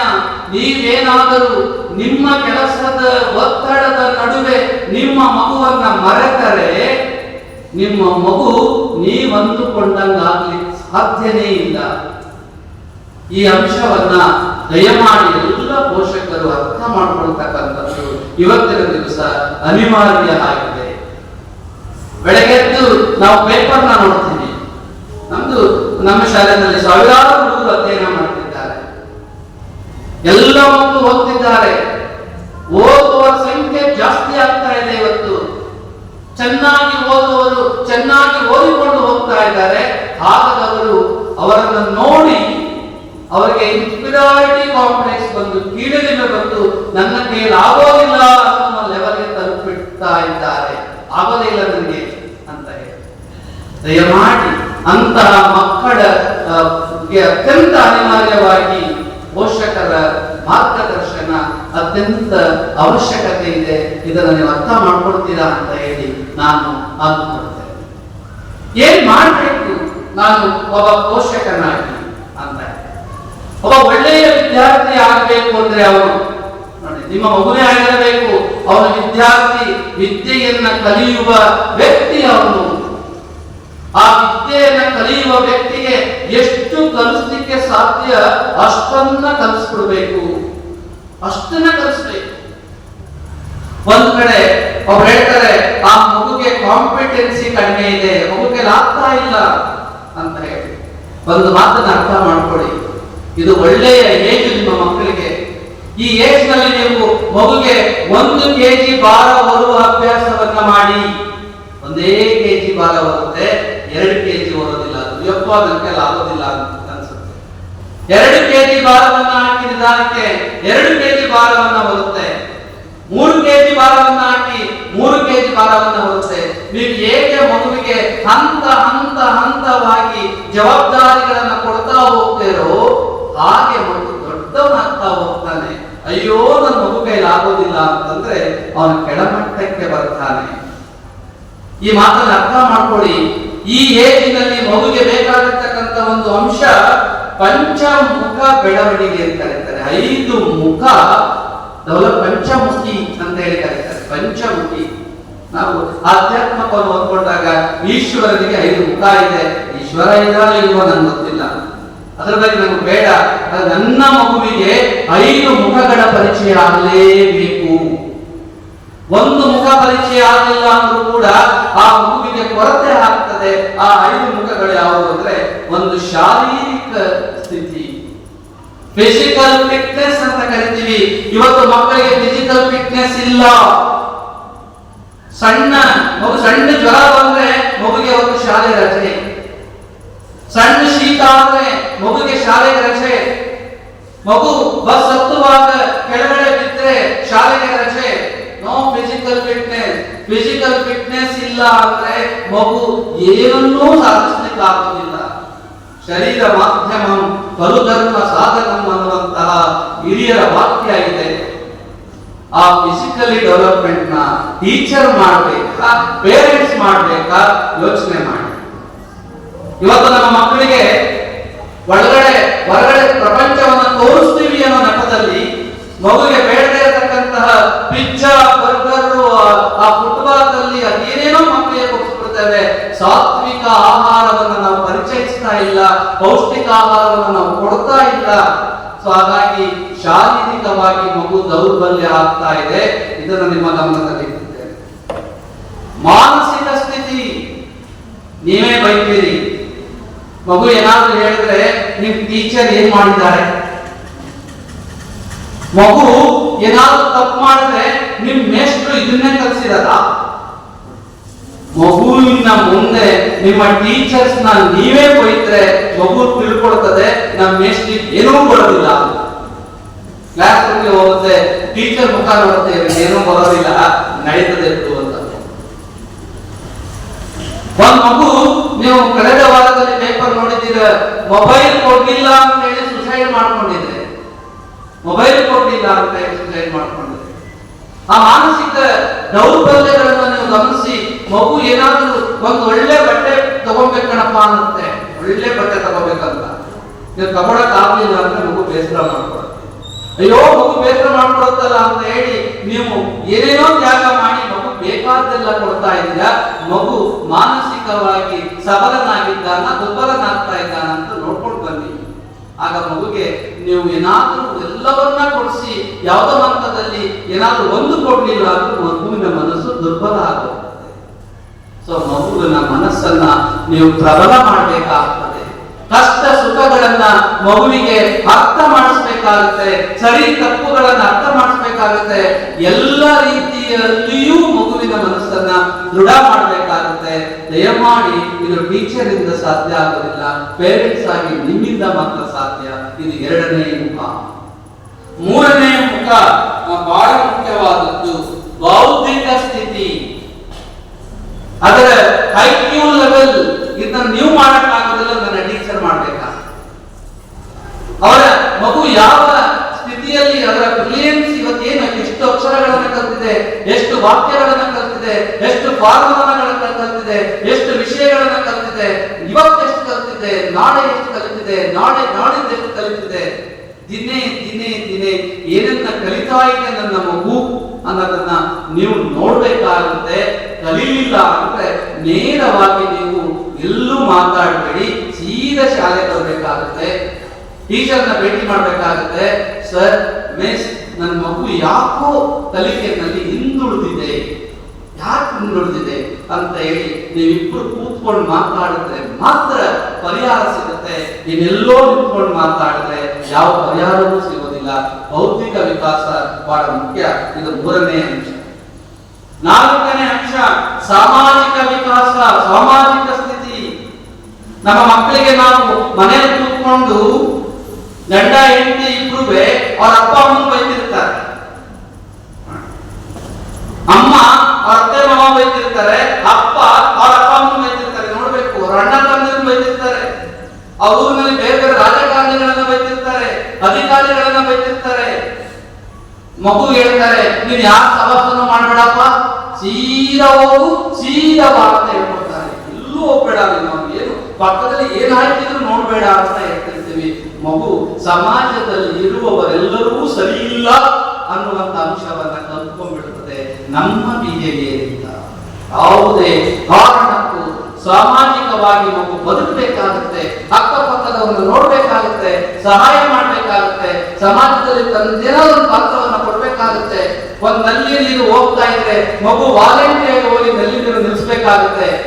ಅಮ್ಮ ಹೇಳ್ತಾಳೆ, ಎಲ್ಲಿ ಹೋಗ್ತಾ ಇದೀಯಾ, ಅಮ್ಮ ನಲ್ಲಿ ನೀರು ಹೋಗ್ತಾ ಇದೆ, ನಿಲ್ಸ್ಬಿಟ್ಟು ಬರ್ತಾರೆ, ಬಾ ನಿಲ್ಸ್ತಾರೆ, ಟೈಮ್ ಆಗಿದೆ ಸ್ಕೂಲ್ಗೆ ಇರ್ತಾರೆ. ನಲ್ಲಿ ನೀರು ನಿಲ್ಸೋ ಕೆಲಸ ನಂದಲ್ಲ. ಲೈಟ್, ಪಬ್ಲಿಕ್ ಲೈಟ್ ಆನ್ ಆಗ್ತಾ ಇದೆ, ಲೈಟ್ ಆಫ್ ಮಾಡ್ತೀನಿ ಅಂತ ಹೋಗುತ್ತೆ, ಬೇಡವಾ ಪಂಚಾಯತ್ ಆಫ್ ಮಾಡ್ಕೊಡುತ್ತೆ ಅಂತಾರೆ, ನಂದಲ್ಲ ಇದು. ಸಮಾಜದಲ್ಲಿ ನಾನು ಏನು ಇಲ್ಲ, ಯಾರು ಬೇರೆ ಮಾಡ್ಕೊತಾರೆ ಅಂತ ಹೇಳಿ ಸಾಮಾಜಿಕ ಜೀವನದಿಂದ ನಾವು ವಂಚಿತರಾಗಿ ಮಾಡ್ತಾ ಇದ್ದೇವೆ. ದಯಮಾಡಿ ಹಿಂದೆ ಮಕ್ಕಳು ಮನೆಗೆ ಬಂದ ತಕ್ಷಣ ತನ್ನ ಪೀರ್ ಗ್ರೂಪ್ ಜೊತೆ ಆಟ ಆಡೋರು, ಮಣ್ಣಲ್ಲಿ ಆಟ ಆಡೋರು, ಪಕ್ಕದ ಮನೆಗೆ ಹೋಗೋರು, ಆ ಮನೆಗೆ ಹೋಗೋರು, ಆ ಪಕ್ಕದ ಮನೆ ಆಂಟಿ ಕೊಡೋ ಕಾಫಿ ಕುಡಿಯೋರು, ಇನ್ಯಾರು ಬಿಸ್ಕೆಟ್ ಕೊಟ್ಟರೆ ತಿನ್ನೋವು, ಇನ್ಯಾರೋ ಮನೆಗೆ ಹೋಗೋರು, ಕಚ್ಚಾಡೋರು, ಆಟ ಆಡೋರು, ಒಂದಾಗೋರು ಎಲ್ಲ ಇತ್ತು. ಇವತ್ತು ಏನೂ ಇಲ್ಲ. ಸೊ ಇದಕ್ಕೆ ಈ ಮುಖವನ್ನು ನಮ್ಮ ಮಕ್ಕಳಲ್ಲಿ ನಾವು ಡೆವಲಪ್ಮೆಂಟ್ ಮಾಡಲಿಲ್ಲ ಅಂದ್ರೆ ಮುಂದಿನ ಜೀವನ ಕಷ್ಟ ಆಗ್ತದೆ ಎನ್ನುವಂಥದ್ದು. 5ನೇದು ವೆರಿ ಇಂಪಾರ್ಟೆಂಟ್, ನೈತಿಕ ಬೆಳವಣಿಗೆ, ಮೊರಾಲಿಟಿ ಅಂತ ಹೇಳಿ ಕರೀತೇವೆ. ಯಾವತ್ತು ನಮ್ಮ ಮಕ್ಕಳು, ನಾನು ಮೊದಲನೇ ವಚನ ಹೇಳಿದ್ದ ಅದಕ್ಕೋಸ್ಕರ ಮಗುವಿಗೆ ಎಷ್ಟು ಕಷ್ಟ ಆದರೂ ಕೂಡ ನೀತಿ ನಿಯಮಗಳನ್ನ ಬಿಟ್ಟು ಬದುಕು ಅಂತ ಹೇಳಿ ಹೇಳ್ಕೊಡ್ಬೇಡಿ. ಮಗುಗೆ ಎಷ್ಟು ಕಷ್ಟ ಆದ್ರೂ ಪರವಾಗಿಲ್ಲ, rules and regulations, it is very important. ಅಂತಹ ನೈತಿಕತೆಯನ್ನ ಮಗು ಕೈಯಲ್ಲಿ ಬೆಳೆಸಿ ಇವತ್ತಿನ ಮಕ್ಕಳು 80% ಆಫ್ ಚಿಲ್ಡ್ರನ್ 60% ಆಫ್ ಸುಳ್ಳುಗಳನ್ನ ಹೇಳ್ತಾರೆ, 60% ಸುಳ್ಳನ್ನ ಹೇಳ್ತಾರೆ. ಯಾಕೋ ಮಾರ್ಕ್ಸ್ ಕಡಿಮೆ ಆಯ್ತು, ಮಿಸ್ ಸರಿಯಾಗಿ ಹೇಳ್ಕೊಟ್ಟಿರ್ಲಿಲ್ಲ ಅಂತ. ಯಾಕೋ ಮಾರ್ಕ್ಸ್ ಕಡಿಮೆ ಆಯ್ತು, ಇವತ್ತು ಪಾಠನೆ ಮಾಡಿದ್ರೆ ಕ್ವಶನ್ ಬಂದ್ಬಿಟ್ಟಿತ್ತು ಅಂತ. ಮತ್ತೆ ಯಾಕೋ ಮಾರ್ಕ್ಸ್ ಕಡಿಮೆ ಆಯ್ತು, ಹೇಳಿದ್ದೆ ಒಂದು ಕೊಟ್ಟದ್ದೇ ಒಂದು ಅಂತ. ಸೊ ನಿಮ್ಗೆ ಯಾವ ಸ್ಕೂಲ್ ಸೇರಿಸಿ ಎಲ್ಲ ಇದೆಯಲ್ಲ ಅಂತ ಗೊಂದಲಕ್ಕೊಳಗಾಗ್ತೀರಾ. ತುಂಬಾ ಸುಳ್ಳುಗಳನ್ನ ಹೇಳ್ತಾರೆ, ನೀವು ಒಪ್ಕೋತೀರಾ. ಮಕ್ಕಳ ಸುಳ್ಳುಗಳನ್ನ ಕೇಳಿಸ್ಕೊಂಡು ವಿವೇಚನೆ ಇಲ್ಲದೇ ನೀವು ಬೇರೆಯವ್ರ ಮೇಲೆ ದಾಳಿ ಮಾಡ್ತೀರಾ. ಆಗ ಮಗುಗೆ ರೂಲ್ಸ್ ಬ್ರೇಕ್ ಮಾಡೋದನ್ನ ನಾವೇ ಒಂಥರ ಪರೋಕ್ಷವಾಗಿ ಕಲಿಸಿದಂಗೆ ಆಗ್ಬಿಡುತ್ತದೆ. ಸೊ ಹಾಗಾಗಿ ನೈತಿಕ ಬೆಳವಣಿಗೆ ಕಡೆ ನೀವು ಗಮನಿಸಿ, ನಾವು ಪಂಚಮುಖಿ ಬೆಳವಣಿಗೆ ಅಂತ ಹೇಳಿ ಕರಿತೇವೆ. ಒಂದ್ ನಿಮಿಷ ಯೋಚನೆ ಮಾಡಿ ಪೋಷಕರೇ, ಯಾವ ಮಕ್ಕಳಿಗೆ ಇದು ಬೇಡ? ನನ್ನ ಮಗಳು ಬೇಡಪ್ಪ, ನನಗೆ SSLC 625ಕ್ಕೆ 625 ಮಾರ್ಕ್ಸ್ ಬಂದ್ಬಿಟ್ರೆ ಸಾಕು, ಇದೆಲ್ಲ ಬೇಡ ಅನ್ನೋದು ಯಾರಾದ್ರೂ ಇದ್ರೆ ದಯಮಾಡಿ ಯೋಚನೆ ಮಾಡಿ. 625 ಅಂಕ ಬರಬೇಕು ಅಂದ್ರೆ ಈ 5 ಇರಬೇಕು. 5 ಇದ್ರೆ ಮಾತ್ರ 625 ಅಂಕ ಬರುತ್ತೆ. ಒಂದಿಲ್ಲ ಅಂದ್ರೂ 625 ಅಂಕ ಬರಲಿಕ್ಕೆ ಸಾಧ್ಯ ಇಲ್ಲ. ಇದನ್ನ ಪಂಚಮುಖಿ ಬೆಳವಣಿಗೆ ಅಂತ ಕರೀತೇವೆ. ಇದು ಯಾರಿಂದ ಸಾಧ್ಯ? ಕೇವಲ ಒಳ್ಳೆ ರೋಟರಿ ಶಾಲೆಗೆ ಹಾಕೊಂಡಿದೀವಿ, ಒಳ್ಳೆ ದೇಶಿ ಶಾಲೆಗೆ ಹಾಕೊಂಡಿದೀವಿ, ಒಳ್ಳೆ ಆಳ್ವಾಸ್ ಶಾಲೆಗೆ ಹಾಕೊಂಡಿದೀವಿ, ಒಳ್ಳೆ ಬಿಲ್ಡಿಂಗ್ ಇದೆ, ಒಳ್ಳೆ ಇನ್ಫ್ರಾಸ್ಟ್ರಕ್ಚರ್ ಇದೆ, ಎಲ್ಲ ಚೆನ್ನಾಗಿದೆ, ಮನೆ ಬಾಗಿಲು ಬಸ್ ಬರುತ್ತೆ, ಶಾಲೆ ಬಾಗಿಲು ಹೋಗುತ್ತೆ, ಎಲ್ಲ ಚೆನ್ನಾಗಿದೆ ಅಂತಂದ್ರೆ ಇದೆಲ್ಲವೂ ಸಿಗೋದು ಬಹುಶಃ ಕಷ್ಟ ಆಗ್ತದೆ ಪೋಷಕರೇ. ನಿಮ್ಮ ಪಾತ್ರ ಅತ್ಯಂತ ಅವಶ್ಯಕತೆ ಇದೆ. ಇದೇ ನಿಜವಾದ ಶಿಕ್ಷಣ, ಇದೇ ವಾಸ್ತವಿಕತೆ, ಇದೇ ಸತ್ಯ, ಇದೇ ನಿಜ. ಇದನ್ನು ಬಿಟ್ಟು ಶಿಕ್ಷಣ ಅಂದರೆ ಏನೂ ಇಲ್ಲ ಅನ್ನುವಂಥ ಅಂಶವನ್ನ ನಿಮ್ಮ ಗಮನಕ್ಕೆ ತರುತ್ತಾ, ಇನ್ನು ನನ್ನ ಪೋಷಕರ ಪಾತ್ರ ಏನು ಅನ್ನುವಂಥದ್ರ ಬಗ್ಗೆ ಒಂದಷ್ಟು ವಿಚಾರಗಳನ್ನ ಮಾಡಿ ನಾನು ನಿಮ್ಮ ಮುಂದೆ ಈ ಒಂದು ವಿಷಯಗಳನ್ನ ಮುಗಿಸ್ತೇನೆ. ನಾವು ಮಾಡುವಾಗ ಪೋಷಕರು ಏನನ್ನ ಮಾಡಬೇಕು, ಏನನ್ನ ಮಾಡಬಾರದು ಅನ್ನುವಂತಹ ಒಂದಷ್ಟು ಲಿಸ್ಟ್ಗಳನ್ನ ಮಾಡಬೇಕು. ಏನ್ ಮಾಡಬೇಕು ಪೋಷಕರು ಅಂತ ಹೇಳಿ ಆ ಬಂದಂತಹ ರಿಸಲ್ಟ್ ಅನ್ನ ನಾನು ಇಲ್ಲಿ ಬರ್ಕೊಂಡು ಬಂದಿದ್ದೇನೆ. ಏನ್ ಮಾಡ್ಬೇಕು, ನಮ್ಮ ರೋಲ್ ಏನು ಅಂತ ದಯಮಾಡಿ ಅರ್ಥ ಮಾಡ್ಕೊಳ್ಳಿ. ನಿಮ್ಮ ಮುಂದೆ ನಾನು ಚಾಲೆಂಜ್ ಮಾಡ್ತೇನೆ. ಇದನ್ನ ನೀವು ಫಾಲೋ ಮಾಡಿ. ನಿಮ್ಮ ಮಗು 10th ಆಗೋಷ್ಟರಲ್ಲಿ ಅದು ತುಂಬಾ ಅದ್ಭುತವಾದ ಮಗು ಆಗೋದ್ರಲ್ಲಿ ಯಾವುದೇ ತಪ್ಪಿಲ್ಲ, ಯಾವುದೇ ಸಂಶಯ ಇಲ್ಲ. ಒಂದು ನೀವು ಮಾಡಬೇಕಾಗಿರೋ ಕೆಲಸ, ಮಗುವಿಗೆ ಕಲಿಕಾ ವಾತಾವರಣವನ್ನು ನಿರ್ಮಾಣ ಮಾಡಬೇಕಾಗುತ್ತೆ. ಲರ್ನಿಂಗ್ ಎನ್ವೈರನ್ಮೆಂಟ್ ಅಂತ ಕರಿತೀವಿ. ಕಲಿಕಾ ವಾತಾವರಣ ಅದು ಗುಡಿಸ್ಲಾಗಿರಲಿ, ಬಂಗ್ಲೆ ಆಗಿರಲಿ, ಸಣ್ಣ ಮನೆ ಆಗಿರಲಿ, ನಾಟ್ ಇಂಪಾರ್ಟೆಂಟ್. ನಾವಿರುವ ಜಾಗ ಅದೇ ನಮಗೆ ಸ್ವರ್ಗ. ನಮ್ಮ ಪೂರ್ವ ಜನ್ಮದ ಫಲ ಅದು. ನಾವು ಎಷ್ಟು ನಮ್ಮ ಸಾಮರ್ಥ್ಯಕ್ಕೆ ತಕ್ಕಂತೆ ನಮ್ಮ ಮನೆ ಇದೆ. ಇನ್ಯಾವುದೋ ದೊಡ್ಡ ಬಂಗ್ಲೆನ ಕಟ್ಕೊಂಡು ನಾನು ಗುಡಿಸಲು ನಾನು ಈಯಾಡ್ಕೋಬಾರದು. ನನಗೆ ಅದೇ ಸ್ವರ್ಗ. ಆ ಸ್ವರ್ಗದ ಒಳಗಡೆ ನಮ್ಮ ಮಕ್ಕಳಿಗೆ ಕಲಿಯುವ ವಾತಾವರಣವನ್ನು ಕ್ರಿಯೇಟ್ ಮಾಡಬೇಕಾಗುತ್ತೆ. ಅದು ಇಟ್ಕೊಳ್ಳುವಂತ ಪುಸ್ತಕ, ಅದಿಡುವಂತ ಬ್ಯಾಗು, ಅದು ಕೂತ್ಕೊಳ್ಳುವಂತ ಜಾಗ, ಆ ಓದುವ ಸಮಯ, ಓದುವಾಗ ಪೋಷಕರ ಬರ್ತದೆ. It is very important. So ಅಂತಹ ಮಗು ಅಲ್ಲೋಗಿ ಕೂತ್ಕೊಂಡ್ರೆ ಯಾವುದೇ ಡಿಸ್ಟರ್ಬ್ ಆಗಬಾರ್ದು, ನೆಮ್ಮದಿಯಾಗಿ ಓದಬೇಕು, ಯಾವುದೇ ಗೊಂದಲಗಳಿರಬಾರ್ದು. ಆ ತರದ ವಾತಾವರಣವನ್ನು ಕ್ರಿಯೇಟ್ ಮಾಡಬೇಕಾಗುತ್ತೆ. ಇವತ್ತು ನಮ್ಮ ಮನೆಗಳಲ್ಲಿ ಹೇಗಿದೆ, ಅಮ್ಮ ಅಡಿಗೆ ಮನೆಯಲ್ಲಿ GTV ಸೀರಿಯಲ್ ಹಾಕೊಂಡು ಸೌಟನ್ನ ಸದ್ದು ಮಾಡ್ತಾ ಓದ್ಕೊಳೋ ಹೋಗ್ತಿರ್ತಾಳೆ. ಅಪ್ಪ ಮೊಬೈಲ್ ನ ಹಿಡ್ಕೊಂಡು ಆ ಗೊಬ್ಬರ ಬಂದ, ಆ ಹಾಡು ಬಂದ್ರ, ಇದು ಬಂದ್ರ, ನೀ ಎಲ್ಲಿ ಹೋಗಿದ್ಯಾ, ಅವನ್ ಬಂದ, ಇವನ್ ಬಂದ ಅಂತ ಜೋರಾಗಿ ಮಾತಾಡ್ಕೊಂಡು ಅವನ್ ಪ್ರಪಂಚದಲ್ಲಿ ಅವನಿರುತ್ತೆ. ಮಗು ಒಂದ್ಸರಿ ಅಮ್ಮನ್ ನೋಡುತ್ತೆ, ಒಂದ್ಸರಿ ಅಪ್ಪನ್ ನೋಡುತ್ತೆ. ದೇವರಾಣ ಹೇಳ್ತಿದ್ದೀನಿ, ಪುಸ್ತಕನ ನೋಡೋದು. ರಿಸಲ್ಟ್ ವಾಸ್ತವಿಕ ಸತ್ಯ. ದಯಮಾಡಿ ನೀವು GTV ಧಾರಾವಾಹಿಗಳನ್ನ ಮಗು ಬರತಂತ ನೋಡ್ಕೊಳ್ಳಿ. ನಾನು ಸರಿ GTV ನನ್ನ ಸ್ಟೂಡೆಂಟ್ ಒಬ್ಬ ಫ್ಯಾಕ್ಟರ್ ಆಗಿ ವರ್ಕ್ ಮಾಡ್ತಾನೆ. ಅವನ ಜೊತೆ ಮಾತಾಡ್ತಾ ಕೇಳಿದೆ, ಯಾಕೋ ನೀನು ಸೀರಿಯಲ್ ಅನ್ನ ನಿಮ್ಮ ಕಂಪ್ನಿನಲ್ಲಿ ರಾತ್ರಿ ಹಾಕ್ತಾರೆ, ಬೆಳಗ್ಗೆ ಹಾಕ್ತಾರೆ.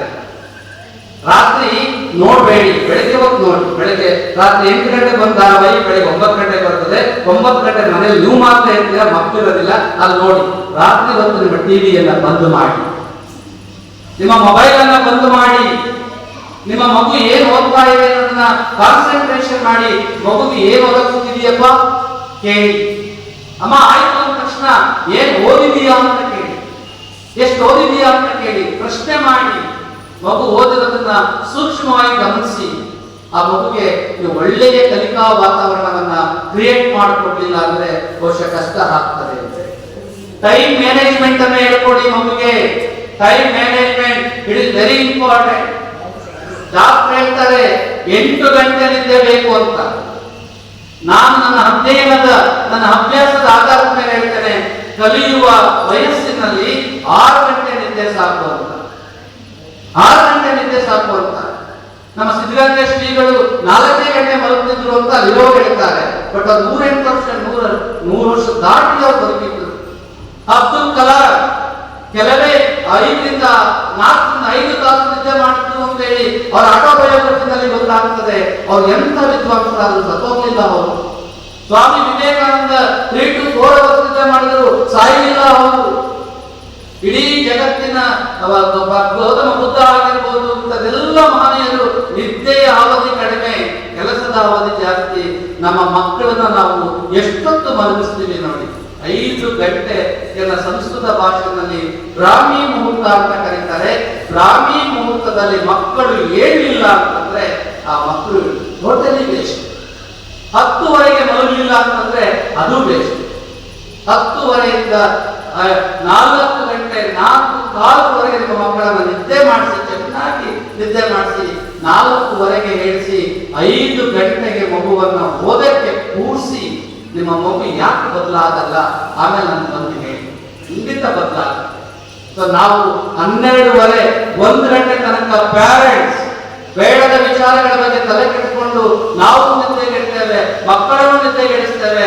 ಬೆಳಿಗ್ಗೆ ನಾವು ಹೇಳೋದು 7 ಗಂಟೆ ಆಗ್ತದೆ, ಮಗು ಹೇಳೋದು 8 ಗಂಟೆ ಆಗ್ತದೆ, ಸ್ಕೂಲ್ ಬಸ್ ಆರನ್ನ ಆಗ್ತದೆ, ಸರಿಯಾಗಿ ಸ್ನಾನ ಮಾಡಕ್ಕಾಗುದಿಲ್ಲ, ಸರಿಯಾಗಿ ತಿನ್ನಕ್ಕಾಗುದಿಲ್ಲ, ಸರಿಯಾಗಿ ಪುಸ್ತಕ ಓದಕ್ಕಾಗುದಿಲ್ಲ, ಇಡೀ ವೆರಿ ಅರ್ಜೆಂಟ್ ಓಡೋಡಿ ಬರ್ತದೆ. ಒಳಗಡೆ ಇರೋ ಭಗವಂತ ಕೊಟ್ಟಿರೋ ಮೆಮೊರಿ ಶಕ್ತಿ ಇದೆಯಲ್ಲ, ನರನಾಡಿಗಳಿದೆಯಲ್ಲ, ಅದು ನಮ್ಮ ಕಂಟ್ರೋಲ್ ಅಲ್ಲಿ ಇರೋದಿಲ್ಲ. ಅದು ಮೈಂಡ್ಫುಲ್ನೆಸ್ ಬೇಕಾಗುತ್ತೆ, ಸಾವಧಾನತೆ ಬೇಕಾಗುತ್ತೆ. ಆ ಸಾವಧಾನತೆ ಸಿಗುವುದು ಬ್ರಾಹ್ಮಿ ಮುಹೂರ್ತದಲ್ಲಿ ಹೇಳಿದ ಎದ್ದು ಕುಳಿತು ಅಧ್ಯಯನ ಮಾಡಿದ ಮಕ್ಕಳಲ್ಲಿ ಮಾತ್ರ ಇದು ಬರ್ತದೆ. ಇದಕ್ಕೆ ಒಂದು ಉದಾಹರಣೆ ಕೊಟ್ಟು ಸಮಯ ಆಗ್ತಾ ಇದೆ, ನಾನು ಮುಗಿಸ್ಬಿಡ್ತೇನೆ. ನಮ್ಗೆ ಮಹಾಭಾರತದ ಸನ್ನಿವೇಶದಲ್ಲಿ 2 ವ್ಯಕ್ತಿಗಳು ನಮ್ಮ ಕಣ್ಮುಂದೆ ಬರ್ತಾರೆ. ಒಬ್ಬನು ಅರ್ಜುನ, ಮತ್ತೊಬ್ಬ ಏಕಲವ್ಯ. ಇದು ಕಥೆ ಆಗಿರಬಹುದು, ಆದರೆ ವಾಸ್ತವಿಕಕ್ಕೆ ತುಂಬಾ ಹತ್ತಿರ ಇದೆ. ಅರ್ಜುನನಿಗೆ ವಿದ್ಯೆ ಕಲಿಸಿದ ಗುರು ಮಹಾನ್ ಶ್ರೇಷ್ಠ ದ್ರೋಣಾಚಾರ್ಯ, ಮಹಾನ್ ಶ್ರೇಷ್ಠ ಗುರು. ಆ ಗುರುವಿನ ಮುಖಾಂತರ ಅರ್ಜುನ ಬಿಲ್ವಿದ್ಯೆಯನ್ನು ಅಭ್ಯಾಸ ಮಾಡ್ತಾನೆ. ಅದೇ ದ್ರೋಣಾಚಾರ್ಯರು ಏಕಲವ್ಯನನ್ನ ರಿಜೆಕ್ಟ್ ಮಾಡ್ತಾರೆ. ಇಲ್ಲಪ್ಪ, ನೀನು ಕಲ್ಸಕ್ಕಾಗೋದಿಲ್ಲ, ನಾನು ಪ್ರಾಮಿಸ್ ಮಾಡಿಬಿಟ್ಟಿದ್ದೀನಿ, ಬರೀ ಕ್ಷತ್ರಿಯರಿಗೆ ಮಾತ್ರ ಶಿಕ್ಷಣ ಕೊಡೋದು, ನಿನ್ನಂತವ್ರಿಗಲ್ಲ ಅಂತ ಪ್ರಾಮಿಸ್ ಮಾಡ್ಬಿಟ್ಟಿದ್ದೀನಿ, ದಯವಿಟ್ಟು ನನ್ನ ಕ್ಷಮಿಸ್ಬಿಡು, ನೀನು ಹೊರಟೋಗು ಅಂತ ಕಳಿಸ್ಕೊಳ್ತಾರೆ. ಆದ್ರೆ ಏಕಲವ್ಯನಿಗೆ ಕಲಿಬೇಕು ಅನ್ನೋ ಹಂಬಲ ಇರ್ತದೆ. ದ್ರೋಣಾಚಾರ್ಯರ ವಿಗ್ರಹ ಮಾಡಿಕೊಂಡು ಅವನು ಸ್ವತಃ ಸೆಲ್ಫ್ ಸ್ಟಡಿಯನ್ನ ಮಾಡ್ತಾನೆ, ಸ್ವಯಂ ಕಲಿಕೆಯನ್ನು ಮಾಡ್ತಾನೆ. ಅವನಿಗೆ ಗುರು ದ್ರೋಣಾಚಾರ್ಯರಂತ ಮನಸ್ಸಲ್ಲಿರ್ತದೆ. ದ್ರೋಣಾಚಾರ್ಯರಂತ ಯಾವುದೇ ಕಾಂಟ್ರಿಬ್ಯೂಷನ್ ಏಕಲವ್ಯನಿಗೆ ಇರೋದಿಲ್ಲ. ಅದೇ ಕಥೆಗಳಲ್ಲಿ ವ್ಯಾಸ ಮಹರ್ಷಿಗಳು ಬರೀತಾರೆ, ಅರ್ಜುನ ಬಿಲ್ವಿದ್ಯೆಯಲ್ಲಿ ಶ್ರೇಷ್ಠನ, ಏಕಲವ್ಯ ಶ್ರೇಷ್ಠನ ಅಂತ ಬರೀತಾರೆ. ಆದ್ರೆ ಅರ್ಜುನನ್ನ ಮೀರಿಸಿದ ಕಲಿಕಾರ್ತಿ ಯಾರು? ಏಕಲವ್ಯ. ಅಂತ ಅದ್ಭುತವಾದಂತಹ ನಿದರ್ಶನ ನಮ್ಮ ಕಣ್ಣು ಮುಂದೆ ಇದೆ. ಯೋಚನೆ ಮಾಡಿ ಪೋಷಕರೇ, ಆ ಏಕಲವ್ಯ ಹೇಗೆ ಅಭ್ಯಾಸ ಮಾಡಿದ ಅಂತ ಹೇಳಿ ಮಹಾಭಾರತದಲ್ಲಿ ಬರೆದಿದ್ದಾರೆ. ಬ್ರಾಹ್ಮಿ ಮುಹೂರ್ತದಲ್ಲಿದ್ದು ಜಗತ್ತಿನೆಲ್ಲವನ್ನ ಮರೆತು ಕಲಿಕೆಯನ್ನ ಮುಂದಿಟ್ಟುಕೊಂಡು, ಕಲಿಯುವುದೊಂದೇ ನನ್ನ ಆದರ್ಶ, ಕಲಿಕೆ ಒಂದೇ ನನ್ನ ಪರಮ ಗುರಿ ಅಂತ ಹೇಳಿ ಏಕಲವ್ಯ ಕೂತ, ಗುರು ಇಲ್ದಲೇ ಕಲಿತ. ಬಟ್ ನಮ್ಮ ಮಕ್ಕಳು ಎಷ್ಟು ಅರ್ಜೆಂಟ್ ಮಾಡ್ತಾರೆ. ಬಸ್ ಹತ್ರ ಇರ್ತಾರೆ, ಪೇರೆಂಟ್ಸ್ ಹೋಗಿ ಕಿಟಕಿ ಒಳಗಡೆ ತುಂಬ್ತಾರೆ ಅಂತ ನಾನು ಕಂಡಿದ್ದೀನಿ. ಡಬ್ಬಿ ಒಳಗಡೆ ಇಟ್ಟು ಡಾಕ್ಟರ್ ಫೋನ್ ಮಾಡ್ತಾರೆ, ಮೇಡಮ್ ನನ್ನ ಮಗು ತಿಂಡಿ ತಿಂದಿಲ್ಲ, ಬಂದ್ಬಿಟ್ಟಿದೆ, ಊಟ ತಿನ್ನಿಸ್ಬಿಡಿ. ಅಪ್ಪ, ಎಷ್ಟು ಅರ್ಜೆನ್ಸಿ ಇದೆ. ನೀವು ಹೆಂಗೆ ನೀವು ಮಕ್ಕಳು ಕಲಿಸ್ತೀರಾ, ಹೆಂಗೆ ನೀವು ಯೋಚನೆ ಮಾಡಿ ಮಕ್ಕಳಿಗೆ ಯಾವ ತರ ನೀವು ಟೈಮ್ ಮ್ಯಾನೇಜ್ಮೆಂಟ್ ಹೇಳ್ಕೊಡ್ತೀರಾ ಅಂತ ನೀವು ಡಿಸೈಡ್ ಮಾಡ್ಬೇಕಾಗುತ್ತೆ ಅನ್ನುವಂತ. ಮತ್ತೆ ಈಗಾಗಲೇ ಹೇಳಿದೆ, ದಯಮಾಡಿ ಸಾಮಾಜಿಕ ಮಾಧ್ಯಮದಿಂದ ಮಕ್ಕಳನ್ನು ದೂರ ಇಡಿ. ಬೇಕಾಗಿಲ್ಲ. ಇವತ್ತು ಯಾವಾಗ ಆ ಕೋವಿಡ್ ಬಂತೋ ಆಗ ಮಕ್ಕಳ ಕೈಗೆ ನಾವು ಮೊಬೈಲ್ ಕೊಡಕ್ಕೆ ಶುರು ಮಾಡ್ಬಿಟ್ವಿ. ಅಲ್ಲಿಗೂ ಮೊದಲು ಇರ್ಲಿಲ್ಲ ಅಂತ ಕಾಣುತ್ತೆ. ಸೊ ಇವತ್ತು ಮಗು ಮೊಬೈಲ್ ಇಲ್ಲದೆ ಜೀವನನೇ ಇಲ್ಲ ಅಂತೆ. ಆ ಸಣ್ಣ ಮಗು ಇರ್ತದೆ, ಸಣ್ಣ ಮಗು ಬೇಕು ಮೊಬೈಲ್ ಬೇಕಂತ ಇದೆಲ್ಲ ನೋಡಿದ್ದೀರಾ? ಸಾಮಾಜಿಕ ಮಾಧ್ಯಮಗಳಲ್ಲಿ ಒಳ್ಳೆದು ಇದೆ, ಅದು ಯಾರ ಕಣ್ಣು ಕಾಣೋದಿಲ್ಲ. ಕೆಟ್ಟದ್ದು ವಿಭ್ರಮಿಸ್ತಾ ಇದೆ. ನಮ್ಮ ಮಕ್ಕಳು ಅದನ್ನು ನೋಡಿ ಎಷ್ಟು ಅಟ್ಯಾಚ್ಮೆಂಟ್ ಆಗಿದ್ದಾರೆ ಅಂತ ಹೇಳಿ ನಿಮಗೆ ಗೊತ್ತು. ದಯಮಾಡಿ ಪೋಷಕರು ಮಕ್ಕಳಿದ್ದಾಗ ನಿಮ್ಮ ಮೊಬೈಲ್ಗಳಲ್ಲಿ ಸಾಮಾಜಿಕ ಸೋಷಿಯಲ್ ಮೀಡಿಯಾದ ಬಳಸೋದನ್ನ ಕಮ್ಮಿ ಮಾಡಿ. ಅವ್ರು 3 to 4 hours ನಿಮ್ಮ ಸ್ಯಾಕ್ರಿಫೈಸ್ ಅವಶ್ಯಕತೆ ಇದೆ ಅಂತ ಹೇಳಿ ನನಗೆ ಅನಿಸುತ್ತೆ. ಮತ್ತೆ ನೀವು ಮನೆಗೆ ಏನೇನೋ ತಗೊಂಡಿರಲ್ಲ, ಅದ್ರ ಜೊತೆಗೆ ಒಂದು ಒಳ್ಳೆ ಸಣ್ಣ ಕತೆ ಒಳಗೊಂಡಿರ್ತಕ್ಕಂಥ ಪುಸ್ತಕ ತಗೊಂಡು, ಇದೆಲ್ಲ ಮಾರ್ಕೆಟ್ ಹೋದ್ರೆ ಒಂದು ಪುಸ್ತಕ ತಗೊಂಡ್ರೆ ಚಂದ ಪುಸ್ತಕಗಳು ನಮ್ಮ ಮಾರ್ಕೆಟ್ ಅಲ್ಲಿ ಸಿಗುತ್ತೆ. ಒಳ್ಳೆಯ ಕತೆ ಪುಸ್ತಕಗಳು ಸಿಗುತ್ತೆ, ಒಳ್ಳೆಯ ಆಟೋಬಯೋಗ್ರಫಿಗಳು, ಕಲಾಂ ಜೀವನ ಚರಿತ್ರೆ ಸಿಗುತ್ತೆ. ನಮ್ಗೆ ನಮ್ಮ ಅಂಗಡಿಗೆ ಹೋದ್ರೆ ಮಹಾತ್ಮ ಗಾಂಧೀಜಿಯವರ ಜೀವನ ಚರಿತ್ರೆ ಸಿಗುತ್ತೆ, ವಿವೇಕಾನಂದರು ಸಿಗುತ್ತೆ, ಪರಮಹಂಸರು ಸಿಗುತ್ತೆ, ಬೇರೆ ಬೇರೆ ಮಹನೀಯರು, ಸಾಧಕರು ಏನೆಲ್ಲ ಇದ್ದಾರೆ, ಎಲ್ಲ ಕ್ಷೇತ್ರಗಳ ಸಾಧಕರು. ಸಣ್ಣ ಸಣ್ಣ ಕಥೆಗಳು ಒಂದು 10-15 ಪೇಜ್ ಇರ್ತದೆ, ತಗೋಬನ್ನಿ. ಮಕ್ಕಳಿಗೆ ಕಾಣುವ ಹಾಗೆ ಇಡಿ, ಮಕ್ಕಳಿಗೆ ಮೋಟಿವೇಶನ್ ಮಾಡಿ. ಈ ಇರೋದನ್ನ ಒಂದ್ಸರಿ ಓದ್ಬಿಟ್ಟು ನನ್ಗೆ ಯಾಕೋ ಓದಕ್ ಆಗ್ತಾ ಇಲ್ಲ, ಓದ್ಬಿಟ್ಟು ಕಥೆ ಹೇಳ್ತೀಯ ಕಂದ ಅಂತ ಕೇಳಿ, ಕೇಳಿ ಆ ಮಗು ಅಮ್ಮ ಅಂತ ಹೇಳಿ ಅದನ್ನ ಓದಿ ನಿಮಗೆ ಕಥೆ ಹೇಳುತ್ತೆ. ಅದರ ರಿಸಲ್ಟ್ ಆಮೇಲೆ ನಿಮಗೆ ಹೇಳಿ ಏನಾಯ್ತು. ಸೊ ಈ ತರದ ಅಭ್ಯಾಸಗಳನ್ನ ನಾವು ಮಾಡಿಸ್ಬೇಕಾಗುತ್ತೆ ಅಂತ ಹೇಳಿ. ಮತ್ತೆ ಒಂದು ಸ್ಟಡೀಸ್ ಹೇಳುತ್ತೆ, ಮಕ್ಕಳಿಗೆ ಪೋಷಕರ ಕಷ್ಟ ಗೊತ್ತಾಗಬಾರ್ದು ಅಂತ. ನಮ್ ಕಷ್ಟ ಗೊತ್ತಾಗಬಾರ್ದು ಮಕ್ಕಳಿಗೆ. ಏನಾಗುತ್ತೆ ಗೊತ್ತಾದ್ರೆ ನೊಂದ್ಕೋತವೆ ಅಂತ. ನೊಂದ್ಕೊಂಡ್ರೆ ಏನಾಗುತ್ತೆ, ಮುಂದಿನ ಜೀವನಕ್ಕೆ ಕಷ್ಟ ಆಗುತ್ತೆ ಅಂತ. ಇನ್ನೊಂದು ಸ್ಟಡೀಸ್ ಹೇಳುತ್ತೆ, ಮಕ್ಕಳಿಗೆ ಪೇರೆಂಟ್ಸ್ ಕಷ್ಟ ಗೊತ್ತಾಗಬೇಕು. ನಮ್ ಕಷ್ಟ ಏನು ಅಂತ ಗೊತ್ತಾಗ್ಬೇಕು ಮಕ್ಕಳಿಗೆ. 10 ರೂಪಾಯಿ ದುಡಿಮೆಯ ಹಿಂದಿನ ಶ್ರಮ ಏನು ಅಂತ ಗೊತ್ತಾಗ್ಬೇಕು. ನಮ್ಮ ಮಗು ಕೇಳುತ್ತೆ, ಅಮ್ಮ ಪೆನ್ ಪೆನ್ಸಿಲ್ ಅನ್ನತ್ತೆ, ಎಸ್ ಅಂತ ಹೇಳಿ ಕೈ ಕೊಟ್ಬಿಡ್ತೀವಿ. ಪೆನ್ ಪೆನ್ಸಿಲ್ಗೆ 15 ರೂಪಾಯಿ ಖರ್ಚಾಗುತ್ತೆ. ಮಗು ಶಾಲೆಗೆ ಬರುತ್ತೆ, ಹೆಂಗೋ ಬರೆಯುತ್ತೆ, ಪೆನ್ ಪೆನ್ಸಿಲ್ ಎಲ್ಲೋ ಹೋಗುತ್ತೆ, ಓದೋದೇ ಬಿಡು ಅಮ್ಮ ಪೆನ್ ಪೆನ್ಸಿಲ್ ಅಂತ. ನೀವು ಸಾಸಿವೆ ಡಬ್ಬದಲ್ಲಿ ಸಾಸಿವೆ ತಗೊಳ್ಳುವ ಹಾಗೆ ಪೆನ್ ತೆಗೆದು ಕೊಡ್ತಾ ಇರ್ತೀರಿ, ಮಕ್ಕಳು ಕಳ್ಕೊಂಡು ಬರ್ತಾ ಇರ್ತಾರೆ. 15 ರೂಪಾಯಿ ವ್ಯಾಲ್ಯೂಸ್ ಅವ್ರಿಗೆ ಗೊತ್ತಿರೋದಿಲ್ಲ. ನಮ್ಮ ಶ್ರಮ ಏನು ಅಂತ ಗೊತ್ತಿರೋದಿಲ್ಲ. ಶ್ರಮ ಗೊತ್ತಿದ್ರೆ ಮಗು ಅದು ಬಳಸುವ ಚಪ್ಪಲಿಯಿಂದ ಹಿಡಿದು ಪುಸ್ತಕದ ಹಾದಿಯಾಗಿ ಅವರೆಲ್ಲ ವಸ್ತುಗಳನ್ನ ಜೋಪಾನ ಮಾಡ್ತದೆ. ಅಯ್ಯೋ ನಮ್ಮ ಅಪ್ಪನ ಕಷ್ಟ ಆಗ್ತದೆ, ನಮ್ಮ ಅಮ್ಮನ ಕಷ್ಟ ಆಗ್ತದೆ, ಅವ್ರ ಕಷ್ಟ ಆಗ್ಬಾರ್ದು, ಕಷ್ಟದಲ್ಲೂ ನನ್ನನ್ನು ನೋಡ್ಕೊತಾ ಇದ್ದಾರೆ, ನನಗೆ ಅವಕಾಶ ಮಾಡಿಕೊಟ್ಟಿದ್ದಾರೆ, ನಾನು ಏನಾದ್ರೂ ಅವ್ರಿಗೆ ಕಾಂಟ್ರಿಬ್ಯೂಷನ್ ಕೊಡ್ಬೇಕು ಅನ್ನುವಂತ ಮನಸ್ಥಿತಿಗೆ ಮಗು ಬರ್ತದೆ. ತುಂಬಾ ಕಷ್ಟ ಇಡಕ್ಕೆ ಹೋಗ್ಬೇಡಿ. ಆ ಮಗುಗೆ ಸ್ವಲ್ಪ ನಿಮ್ಮ ಜೀವನವನ್ನು ಪರಿಚಯ ಮಾಡಿ, ನಿಮ್ಮ ತೋಟಕ್ಕೆ ಕರ್ಕೊಂಡು ಹೋಗಿ, ಫ್ರೀ ಇದ್ದಾಗ ನೀವು ಮಾಡುವ ಕೆಲಸದಲ್ಲಿ ಕೊಡಿ. ದಯಮಾಡಿ ನಿಮ್ಮ ಮನೆಯ ಮಕ್ಕಳಿಗೆ ಅಡಿಗೆ ಮನೆಯನ್ನು ಪರಿಚಯ ಮಾಡಿ, ಕೃಷಿ ಭೂಮಿಯನ್ನು ಪರಿಚಯ ಮಾಡಿ, ನಿಮ್ಮ ಮನೆಯ ಸ್ವಚ್ಛತೆಯನ್ನು ಪರಿಚಯ ಮಾಡಿ. ಅಯ್ಯೋ ಪಾಪ ಓದ್ಕೊಡೋದಿರುತ್ತೆ, ಅಡಿಗೆ ಮನೆಗೆ ಹೋಗ್ಬೇಡ, ನೀನು ಟೀ ಮಾಡ್ಬೇಡ, ಅಡಿಗೆ ಮಾಡ್ಬೇಡ, ಕಸ ಗುಡಿಸ್ಬೇಡ ಅಂತ ದಯಮಾಡಿ ಹೇಳ್ಬೇಡಿ. ಅದು ಆ ಮಗುಗೆ ಅರ್ಥ ಆಗ್ಬೇಕಾಗುತ್ತೆ. ಇದನ್ನ ನೀವು ಸಾಧ್ಯವಾದಷ್ಟು ಮಕ್ಕಳಿಗೆ ನೀವು ಅದನ್ನ ಕೊಡಿ. ಅವರ ಡಿಸಿಪ್ಲಿನರಿ ಮ್ಯಾಟರ್ಸ್ ಗಳನ್ನ ಮಕ್ಕಳಿಗೆ ಕಲಿಸಿ ಅನ್ನುವಂತ ಅಂಶವನ್ನ ಈ ಸಂದರ್ಭದಲ್ಲಿ ಹೇಳ್ತಾರೆ. ಹೀಗೆ ಹೇಳ್ತಾ ಹೋದ್ರೆ ಎಲ್ಲ ನಮ್ಗೆ ಗೊತ್ತಿರೋದೇ, ಇದು ಬೇರೆ ಏನು ಅಲ್ಲ. ಅಂದ್ರೆ ಎಲ್ಲ ಗೊತ್ತಿದೆ ಆದ್ರೂ ಮಾಡ್ತಾ ಇಲ್ಲ. ಎಲ್ಲ ಗೊತ್ತಿದೆ ನಮ್ಗೆ ಆದ್ರೂ ಮಾಡ್ತಾ ಇಲ್ಲ. ಯಾಕೆ ಅಂತಂದ್ರೆ ನಮ್ಮ ಮನಸ್ಥಿತಿ ಅದಕ್ಕೆ ಅಡ್ಜಸ್ಟ್ ಆಗ್ತಾ ಇಲ್ಲ. ಸೊ ನಿಮ್ಮ ಮಕ್ಕಳಿಗೋಸ್ಕರ ಈ ತರದ್ದು 100 ಅಂಶಗಳನ್ನು ನಾವು ಫೈಂಡ್ ಔಟ್ ಮಾಡಿದ್ದೇವೆ. ಆ 100 ಅಂಶಗಳು ನಿಮ್ಗೆ ಗೊತ್ತಿರುವಂತ ಅಂಶಗಳು, ಸಣ್ಣ ಸಣ್ಣ ಅಂಶಗಳು ಕೂಡ ಬಹಳ ಮುಖ್ಯ ಆಗುತ್ತದೆ. ಸೊ ಹಾಗಾಗಿ ನಿಮ್ಮ ಪೋಷಕರಾಗಿ ನಿಮ್ಮ ಮಕ್ಕಳ ಅಭಿವೃದ್ಧಿಗೆ ನಿಮ್ಮ ತ್ಯಾಗ ಅನ್ನುವಂಥದ್ದು ಅತ್ಯಂತ ಅವಶ್ಯಕತೆ ಇದೆ ಎನ್ನುವಂತ ಮಾತನ್ನ ಸಂದರ್ಭದಲ್ಲಿ ಹೇಳ್ತಾ, ಇನ್ನು 5 ನಿಮಿಷಗಳಲ್ಲಿ ನೀವು ಏನ್ ಮಾಡಬಾರ್ದು ಅಂತ ಹೇಳ್ಬಿಟ್ಟು ನನ್ನ ಮಾತಿಗೆ ವಿದಾಯನ ಹೇಳ್ಬೇಕು. ಒಂದು, ನೀವು ಮಾಡಬಾರ್ದು ಯಾವುದು ಅಂತ ಅಂದ್ರೆ, ಯಾವುದೇ ಕಾರಣಕ್ಕೂ ಮಕ್ಕಳನ್ನ ಕಂಪೇರ್ ಮಾಡಬೇಡಿ, ಹೋಲಿಕೆ ಮಾಡಬೇಡಿ. ನೀವು ಹೋಲಿಕೆ ಮಾಡಿದ್ರೆ ಪಾಸಿಟಿವ್ ಎಫೆಕ್ಟ್ ಗಿಂತ ನೆಗೆಟಿವ್ ಎಫೆಕ್ಟ್ ಜಾಸ್ತಿ ಆಗಿರ್ತದೆ. ಮಗು ಒಂದ್ಸಾರಿ ಅಯ್ಯೋ ನನ್ನ ಕೈಲಿ ಆಗೋದಿಲ್ಲ ಬಿಡು ಅಂತ ಅಂದ್ಬಿಟ್ರೆ ಆ ಮಗುಗೆ ಆಗುವಂತೆ ಮಾಡ್ಲಿಕ್ಕೆ ನೀವು ಎಷ್ಟೇ ಶ್ರಮ ಪಟ್ಟರು ಆಗೋದಿಲ್ಲ. ಯಾವುದೇ ಕಾರಣಕ್ಕೂ ಯಾವ ಮಕ್ಕಳನ್ನ ಕಂಪೇರ್ ಮಾಡಬೇಡಿ. ಆದ್ರೆ ಮಾಡೆಲ್ ಅನ್ನ ತೋರಿಸಿ, ಒಂದ್ ಮಾದರಿಯನ್ನ ತೋರಿಸಿ, ನೋಡಪ್ಪ ನೀನು ಚೆನ್ನಾಗಿ ಓದ್ಕೊಂಡು ಬಂದ್ರೆ ಈಗ ಆಗ್ಬೋದು, ನೀನು ಓದಿಲ್ಲ ಅಂದ್ರೆ, ಕಲಿಲಿಲ್ಲ ಅಂದ್ರೆ, ನೀನೇನು ಪ್ರಯೋಜನ ಇಲ್ಲ ಅಂತಂದ್ರೆ ಈಗ ಆಗೋಗ್ತೀಯ, ಈಗ ಆಗ್ತೀಯ, ಈಗ ಆಗ್ಬೇಕ, ಎರಡೂ ನಿನ್ ಕೈಯಲ್ಲಿದೆ, ತೀರ್ಮಾನ ಮಾಡು ಅಂತ ಹೇಳಿ ಮಾಡೆಲ್ ಅನ್ನ ತೋರಿಸಿ.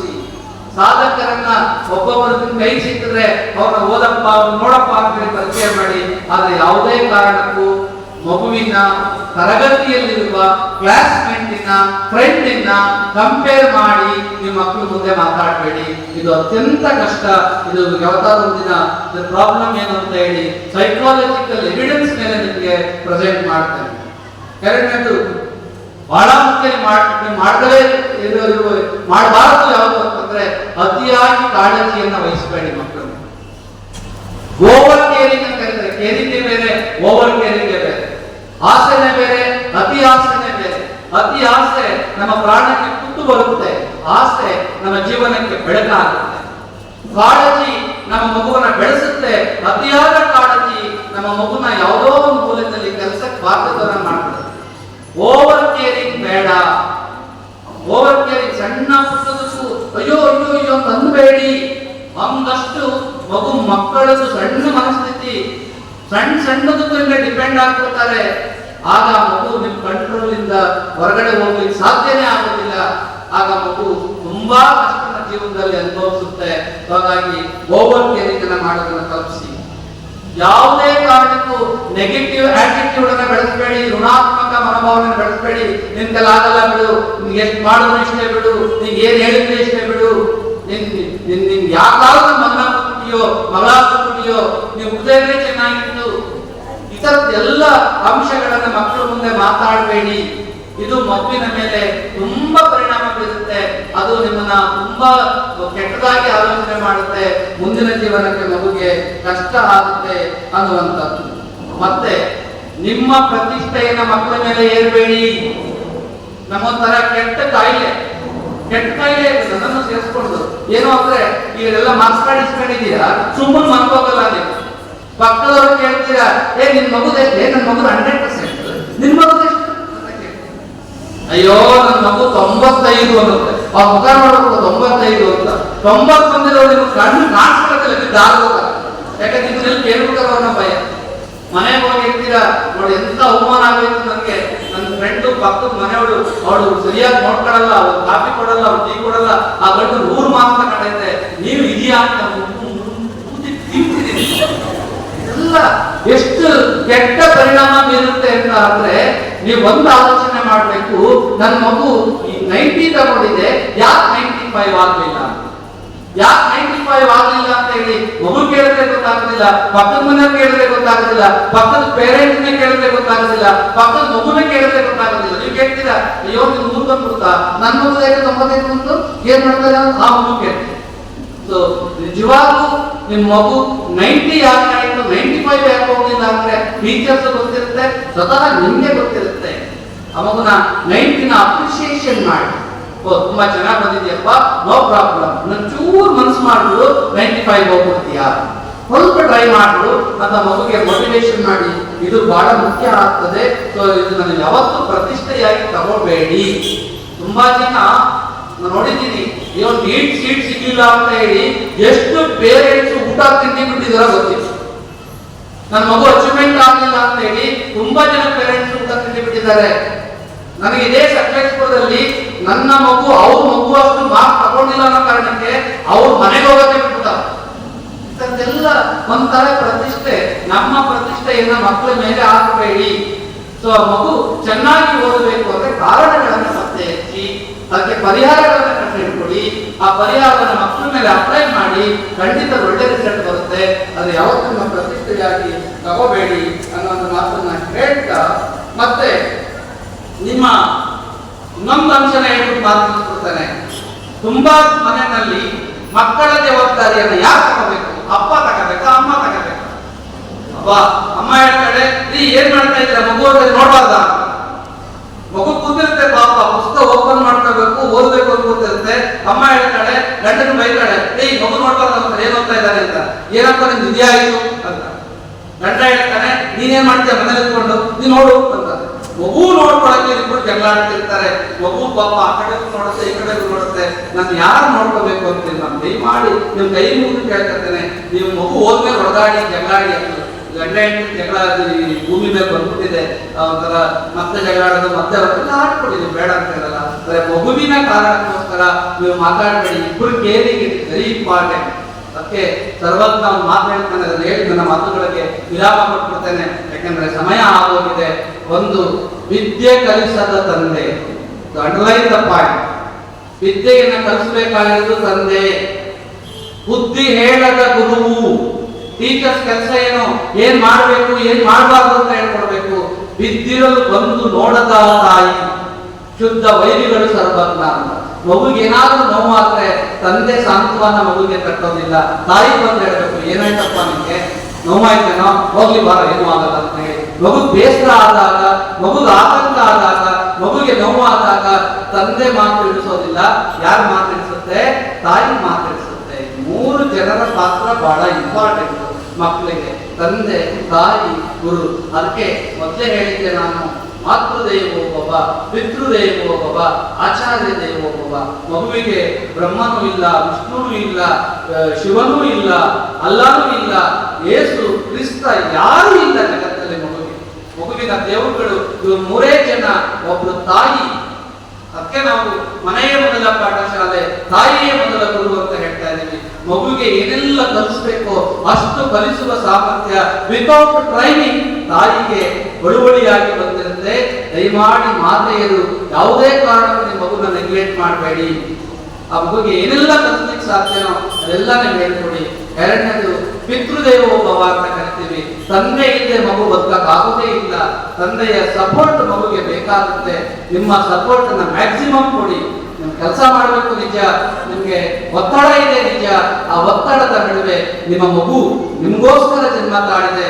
ಅದ್ರ ನೀವೇನೇ ಕೆಲಸ ಮಾಡಿದ್ರು ಕೂಡ ಮಕ್ಕಳಿಗೋಸ್ಕರನೇ ಮಾಡ್ತಾ ಇರ್ತೀರಾ. ನೀವೇನೇ ಕೂಡಿಟ್ರು ಕೂಡ ಮಕ್ಕಳಿಗೋಸ್ಕರನೇ ಕೂಡಿಡ್ತಾ ಇದ್ದೀರಾ. ನೀವೇನೇ ಬಿಲ್ಡಿಂಗ್ ಅನ್ನ ಕಟ್ಟಿದ್ರು ಕೂಡ ನಿಮ್ಮ ಮಕ್ಕಳಿಗಾಗಿಯೇ ತಂದ್ಕೊಂಡಿದ್ದೀರಾ. ಅಂಥ ಮಕ್ಕಳಿಗಾಗಿ ನಿಮ್ಮ ಸಮಯವನ್ನ ಮೀಸಲಿಡಿ. ಮೂರನೇದು, ನಾವು ಆಚಾರ್ಯ ದೇವೋಭವ, ಥರ್ಡ್ ಪ್ಲೇಸ್ ಟೀಚರ್ ನಮ್ಮ ಮಗುಗೆ ಏನೆಲ್ಲ ಕಲಿಸ್ತಾ ಇದ್ದಾರೆ, ಏನ್ ಕಲಿಸ್ತಾ ಇದ್ದಾರೆ, ನಮ್ಮ ಮಗುನ ಕೇರ್ ಮಾಡ್ತಾ ಇದ್ದಾರೆ ಅಂತ ಟೀಚರ್ ಜೊತೆಗೆ ಮಾತಾಡಿ, ಬೇರೆ ಜೊತೆಗೆ ಮಾತಾಡಬೇಡಿ. ಈ ಮೂರು ಜನರನ್ನ ದೇವರು ಅನ್ನುವ ಕಲ್ಪನೆಯನ್ನ ನಿಮ್ಮ ಮನೆಯ ಮಕ್ಕಳಿಗೆ ಹೇಳಿಕೊಡಿ. ಸಾಧ್ಯವಾದ್ರೆ ಬೆಳಗ್ಗೆ ಎದ್ದು ಮಗು ಯಾರ ಫೋಟೋ ದರ್ಶನ ಮಾಡ್ಬೇಕು ಅಂದ್ರೆ ಮಾತಾ ಪಿತೃರ ಫೋಟೋ ದರ್ಶನ ಮಾಡ್ಬೇಕು. ಅಪ್ಪ ಅಮ್ಮನ ನೋಡ್ಬೇಕು ಮಗು ಬೆಳಗ್ಗೆ ತಕ್ಷಣ. ಬೇರೆ ದೇವ್ರ ಫೋಟೋನಲ್ಲ, ತಂದೆ ತಾಯಿ ಫೋಟೋನ ನೋಡ್ಬೇಕು, ಗುರುಗಳ ಫೋಟೋವನ್ನ ನೋಡ್ಬೇಕು. ಅದನ್ನ ಅಭ್ಯಾಸ ಮಾಡಿ. ಕೊನೆಯದಾಗಿ ಮಗುಗೆ ಒಂದು ಟಾರ್ಗೆಟ್ ಫಿಕ್ಸ್ ಮಾಡಿ, ದಯಮಾಡಿ ಒಂದು ಟಾರ್ಗೆಟ್ ಫಿಕ್ಸ್ ಮಾಡಿ. ಈಗಿಂದ ಮಾಡಿ, ಅದು ಅಭ್ಯಾಸ ಆಗೋಗುತ್ತೆ. ಏನ್ ಟಾರ್ಗೆಟ್ ಅಂತಂದ್ರೆ ಬೆಳಿಗ್ಗೆ 5 ಗಂಟೆಗೆ ಏಳಿಸ್ಬೇಕು ಅಂತ ಹೇಳ್ತೀನಿ. ಎಷ್ಟು ಜನಕ್ಕೆ ಏಳಿಸ್ತೀರೋ ನನ್ಗೆ ಗೊತ್ತಿಲ್ಲ. ಏಳಿಸಿ ಬೇಲೂರಾದ್ರೆ ಬನ್ನಿ. ಇಲ್ಲೇ ಕೌಡಳ್ಳಿ ನಮ್ದೊಂದು ಟ್ರೈನಿಂಗ್ ಕಾಲೇಜ್ ಇದೆ.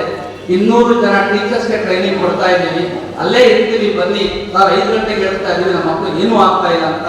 ನನ್ನ ಮಕ್ಕಳು ಅದ್ರ ಮೇಲೆ ರಿಸರ್ಚ್ ಮಾಡ್ತಾ ಇರ್ತಾರೆ, ಓದ್ತಾ ಇರ್ತಾರೆ, ಅವ್ರು ಗೈಡ್ ಮಾಡ್ತಾರೆ ಏನ್ ಮಾಡ್ಬೇಕು ಅಂತ. ಸೊ ಹಾಗಾಗಿ 5 ಗಂಟೆಗೆ ಎದ್ದ ತಕ್ಷಣ ಮಗು ಪುಸ್ತಕ ತಗೊಂಡು ಇವತ್ತು ನಾನು ಮಲಗುವವರೆಗೆ ಏನ್ ಮಾಡ್ಬೇಕು ಅಂತ ನೋಟ್ ಮಾಡ್ಬೇಕು. ಕನ್ನಡದಲ್ಲಿ ಏನ್ ಮಾಡ್ಬೇಕು, ಇಂಗ್ಲಿಷ್ ಅಲ್ಲಿ ಏನ್ ಮಾಡ್ಬೇಕು, ಮ್ಯಾಥ್ಸ್ ಅಲ್ಲಿ ಏನ್ ಮಾಡ್ಬೇಕು, ಸೈನ್ಸ್ ಅಲ್ಲಿ ಏನ್ ಕಲಿಬೇಕು, ಸೋಷಿಯಲ್ ಸೈನ್ಸ್ ಏನ್ ಕಲಿಬೇಕು ಅಂತ ಲಿಸ್ಟ್ ಮಾಡ್ಬೇಕು. ಇವತ್ತು ನಾನು ಏನ್ ಮಾಡ್ಬೇಕು ಅಂತ ಲಿಸ್ಟ್ ಮಾಡ್ಬೇಕು. ರಾತ್ರಿ ಮಲಗುವಾಗ ನಾನು ಅಂದುಕೊಂಡ ಕೆಲಸ ಮಾಡಿದ್ದೀನಾ ಇಲ್ವಾ ಪ್ರಶ್ನೆ ಆಗ್ಬೇಕು. ಇವತ್ತು ನಾನು ಕನ್ನಡದಲ್ಲಿ ಈ ಕವಿ ಬಗ್ಗೆ ಪರಿಚಯ ಮಾಡ್ಕೋಬೇಕು ಅನ್ಕೊಂಡೆ, ಪರಿಚಯ ಆಯ್ತಾ? ಎಸ್. ಪರಿಚಯ ಆಗ್ಲಿಲ್ವಾ? ಯಾಕೆ ಪರಿಚಯ ಆಗ್ಲಿಲ್ಲ? ಟೀಚರ್ ಸರಿಯಾಗಿ ಹೇಳ್ಕೊಟ್ಟಿಲ್ವಾ? ನಾನು ಸರಿಯಾಗಿ ಕೇಳಿಸ್ಕೊಳ್ಳಿಲ್ವಾ? ಅಥವಾ ಕ್ಲಾಸ್ ಹೋಗಕ್ ಆಗ್ಲಿಲ್ವಾ? ಇದರ ರೀಸನ್ ನಾವು ಹುಡುಕೋಬೇಕು. ಅದಕ್ಕೆ ಆಲ್ಟರ್ನೇಟ್ ಸೋರ್ಸ್ ಅನ್ನು ನೀವು ಕೊಡ್ಬೇಕಾಗುತ್ತೆ. ಪ್ರತಿದಿನ ಈ ಅಭ್ಯಾಸವನ್ನ ಮಾಡಿ. ಏನ್ ಮಾಡ್ಬೇಕು, ಏನ್ ಮಾಡಿದ್ದೀನಿ, ಯಾಕೆ ಮಾಡಕ್ಕಾಗಲಿಲ್ಲ, ಇದರ ಅಭ್ಯಾಸವನ್ನ ಡೈರಿಯನ್ನ ಮಗುಗೆ ಬರೆಯೋ ಅಭ್ಯಾಸವನ್ನ ಮಾಡಿ. ಅದೊಂದು ಹ್ಯಾಬಿಟ್ಸ್ ಆಗಿ ಮಾಡಿ. ಖಂಡಿತ ನಿಮ್ಮ ಮಕ್ಕಳು ಅಚೀವ್ಮೆಂಟ್ ಆಗ್ತಾರೆ. ಅದನ್ನ ಟೀಚರ್ ಮಾಡ್ಲಿಕ್ಕೆ ಸಾಧ್ಯ ಇಲ್ಲ ಅನ್ನುವಂಥ ಮಾತನ್ನ ಹೇಳ್ತಾ, ನೀವು ಒಳ್ಳೆಯ ಶಾಲೆಗೆ ಸೇರಿಸಿದ್ದೀರಾ. ಇಲ್ಲಿ ಒಳ್ಳೆಯ ಶಿಕ್ಷಣವನ್ನ ಇಲ್ಲಿ ಶಿಕ್ಷಕರು ಕೊಡ್ತಾ ಇದ್ದಾರೆ. ಅಂಕಗಳೇ ಮುಖ್ಯ ಅಲ್ಲ, ಕಲಿಕೆ ಮುಖ್ಯ ಆಗ್ತದೆ. ಅಂಕಗಳು ತಾನಾಗಿ ಬರುತ್ತೆ ಕಲಿತರೆ ಅನ್ನುವಂಥ ಮಾತನ್ನ ಹೇಳ್ತಾ, ನಿಮ್ ಜೊತೆ ಒಂದಷ್ಟು ವಿಚಾರಗಳನ್ನ ಹಂಚ್ಕೋಬೇಕು ಅನ್ನೋ ಆಸೆಯಿಂದ ನನ್ನ ಭಾವನೆಗಳನ್ನ ನಿಮ್ಮ ಮುಂದೆ ಪ್ರೆಸೆಂಟ್ ಮಾಡಿದ್ದೇನೆ. ಅದು ಎಷ್ಟರ ಮಟ್ಟಿಗೆ ನಿಮಗೆ ಉಪಯೋಗ ಆಗುತ್ತೋ ಇಲ್ವೋ ಗೊತ್ತಿಲ್ಲ. ಅದು ಇಷ್ಟಂತೂ ಸತ್ಯ. ನಿಮ್ಮ ಮಕ್ಕಳನ್ನ ನೀವು ಸರಿಯಾಗಿ ನೋಡ್ಕೊಳ್ಳಿಲ್ಲ ಅಂದ್ರೆ, ನಿಮ್ಮ ಜವಾಬ್ದಾರಿಯನ್ನು ನಿರ್ವಹಿಸಲಿಲ್ಲ ಅಂದ್ರೆ, ನಿಮ್ಮ ನಿರೀಕ್ಷೆಗೆ ತಕ್ಕಂತೆ ಮಕ್ಕಳು ನಿಮ್ಮ ಕೈಗೆ ಸಿಗೋದಿಲ್ಲ. ಅವರು ಬೇರೆನೇ ಆಗೋಗ್ತಾರೆ. ಸೊ ಹಾಗಾಗಿ ಕೆಲವೇ ವರ್ಷಗಳು 10ನೇ ತರಗತಿ ಓದುವವರೆಗೆ ಮಾತ್ರ ಬಿಲೋ 14 ಇಯರ್ಸ್ ನಿಮ್ಮ ಅತ್ಯಂತ ನಿಮ್ಮ ಅವಶ್ಯಕತೆ ಮಗುಗೆ 100% ಇರುತ್ತೆ. ಆಫ್ಟರ್ 14 ಇಯರ್ಸ್ ಆ ಮಗುಗೆ ರೆಕ್ಕೆ ಬಂದಿರುತ್ತೆ, ಬಿಟ್ಬಿಡ್ರಿ, ಎಲ್ಲೋ ಹೋಗಿ ಬದುಕೊಡ್ತದೆ. ಈಗ ನೀವು ಕೇರ್ ಮಾಡಲಿಲ್ಲ ಅಂದ್ರೆ ಆ ಮಗುನ ಅಲ್ಲಿ ಬಿಟ್ರೆ ಅಲ್ಲೂ ಫೇಲ್ಯೂರ್ ಆಗಿ ವಾಪಸ್ ನಿಮ್ಮ ಬಳಿಗೆ ಮಗು ಬರುತ್ತೆ. ಅದನ್ನ ಆಗೋದು ಬೇಡ ಅಂತ ಹೇಳ್ತಾ ಇಷ್ಟೊತ್ತು ನಿಮ್ಮ ಮುಂದೆ ವಿಚಾರಗಳನ್ನ ಮಂಡಿಸಿದ್ದೀನಿ. ಅದು ನಿಮಗೇನಾದ್ರೂ ಅರ್ಥ ಆಗಿ ನಿಮ್ಮ ಮಗುಗೇನಾದ್ರೂ ಅದು ನೆರವಾದರೆ ನನ್ನ ಶ್ರಮ ಸಾರ್ಥಕ ಆಗುತ್ತೆ ಅಂತ ಹೇಳಿ ಭಾವಿಸ್ತಾ, ಅವರೇ ನಮ್ಮನ್ನ ಬಂದು ಈ ಮಾತುಗಳನ್ನ ಆಡಿ ಅಂತ ಏನು ಕರೆದಿರ್ಲಿಲ್ಲ. ಪೇರೆಂಟ್ಸ್ ಮೀಟಿಂಗ್ ಇದೆ ಸರ್ ಬರ್ಬೋದಾ ಅಂತ ಕರೆದ್ರು. ಆಗ ನಾನು ಯೋಚನೆ ಮಾಡಿದೆ, ನಿಜ